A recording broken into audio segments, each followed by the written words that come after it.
in the world of work, proud to now, gratuity was a thing. Like everybody wanted to stay in an organization for gratuity. If I stay 10 years, I'm giving this amount of money.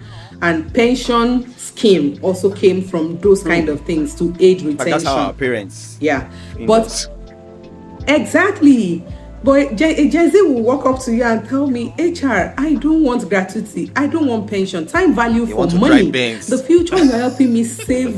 God bless you. The future you're helping me save money for is already happening. The value for that money is being eroded. I don't want to retire and now start thinking about what do I want to do. I am already thinking about it now that I'm 28.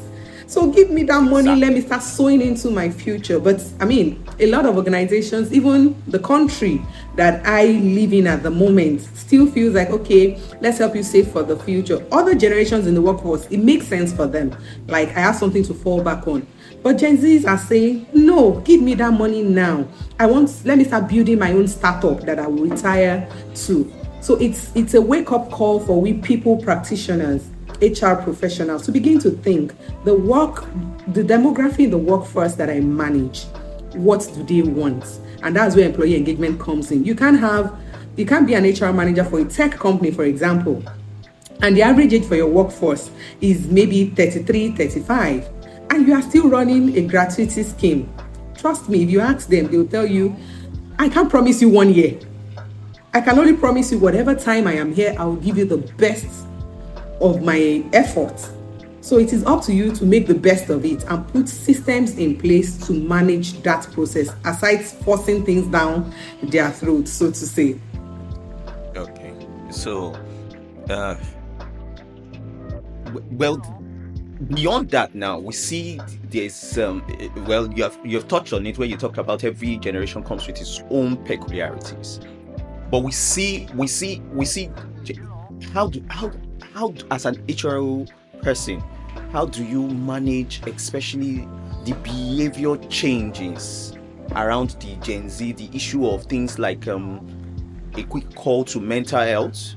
This is not overlooking that a lot of them maybe have all those things, but every small thing, everybody is throwing the mental health card. Yes, you're hearing things like I'm anxious, I can't really handle it right now, I don't know, I'm depressed. And there starts to be done, there are things to be done, there are deliverables, and you are not meeting up. How are you guys coping as HR professionals? Okay, so I'll say it boils down to communication and engagement, basically. So I've managed a Gen Z before, and somebody that is life of the party and all of that comes to work very moody, everything, dropping the ball and all that. I'm like, babe, what's going on? This is not you. And she tells me my boyfriend broke up with me, served me breakfast, blah, blah, blah. Ideally, as HR, in my mind, I'm like, I didn't sign up for this. This is not I get right, but I could understand what she was going through at that point, and whatever I was saying would just be like noise, and it would be as if I'm not being empathic, and I'll only be adding to her mental stress at that time. So she wasn't useful for me. So even if I decided to give her a query for not doing what I asked her to do or whatnot, it's helping nobody. So I just was like, okay, you're not in the right frame of mind. What can I do to help?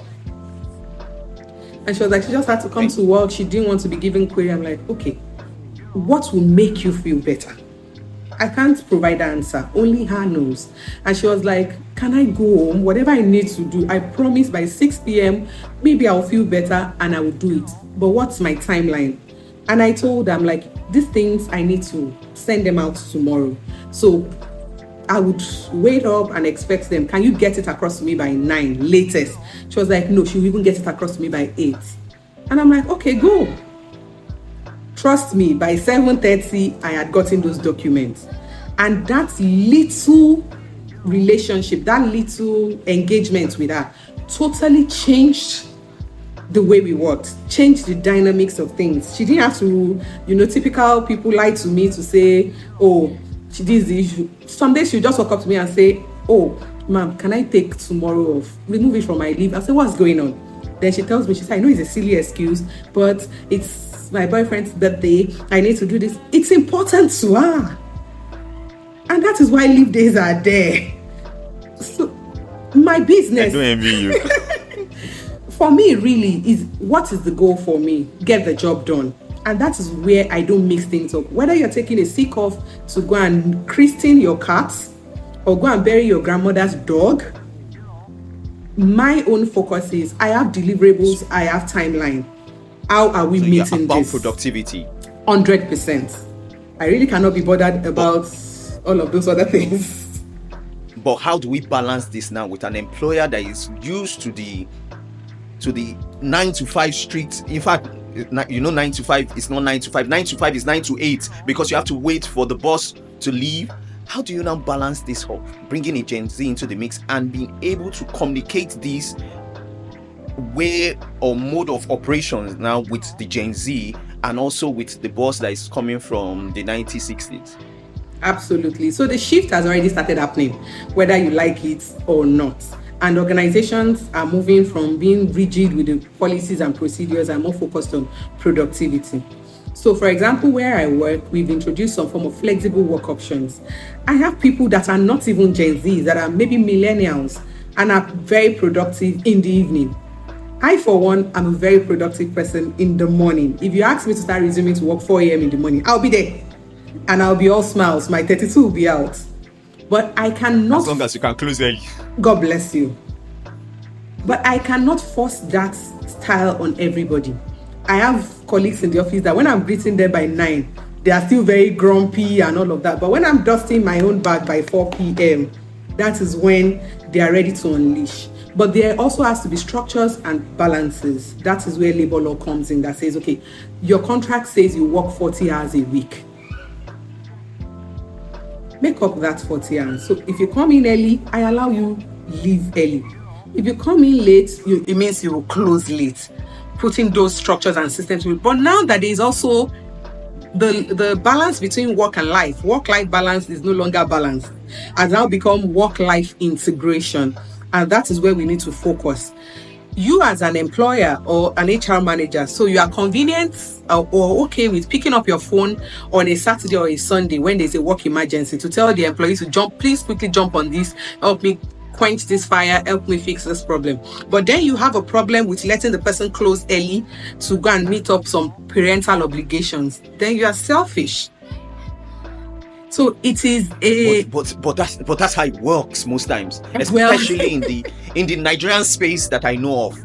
I cannot speak for some other space. Why HR leaders need to begin to train cultural reorientation, begin to learn. The future of work is already happening, whether you like it or not. And that is why quite a number of people have a problem with Gen Zs, because a Gen Z will put it to you that if I put it together, you said my contract is 40 hours.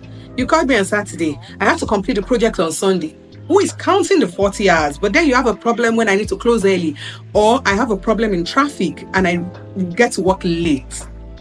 So HR managers, employers, business leaders, we need to begin to think differently.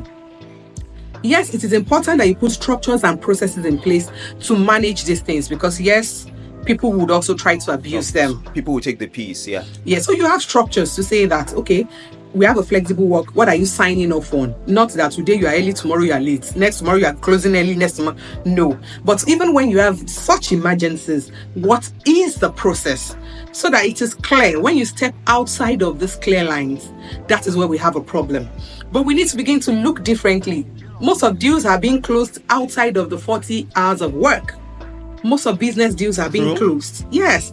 Most of people's productive work are probably being done outside your formal structures. So how do you begin to compensate for these things and put a balance in it? Especially now that there's a lot of talent mobility. Somebody is living in Ojuelegba and they work for a company seated in Texas. Or somebody is living in the UK and they work for a company in Nigeria. So all of those things, employers, leaders, everybody needs to begin to look at it differently. What is my business? What's my focus? What's my goal? This is what is happening in the world of work that I'm in. How do I begin to ensure that my systems and processes help me attract the right people and keep them? And the first step is having a realization that work is no longer business as usual. So you need to begin to adapt and move fast.